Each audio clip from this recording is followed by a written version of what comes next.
Salam şair, darıxaram. Bu təklik yenə məni öz yumuşaq tanıdı. Yenə soyuq, yenə payız, yenə mən. Yenə yerim sobaların yanıda.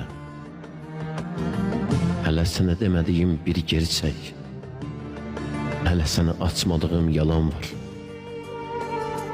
Düz bir ildir yox yata bilmirəm. Qorxuram ki yastığımda ilan var.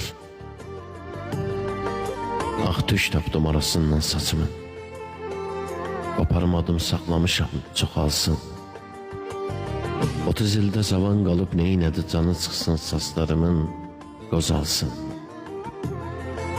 Gəl bir gün oturaq qədəh-qədəhə, görək göz yaşından nə qalır şair. İçimdə ən məsum mələklər ölür, ən gözəl qadınlar qocalır. Şair,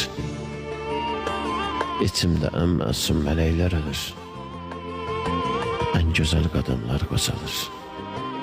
Şair.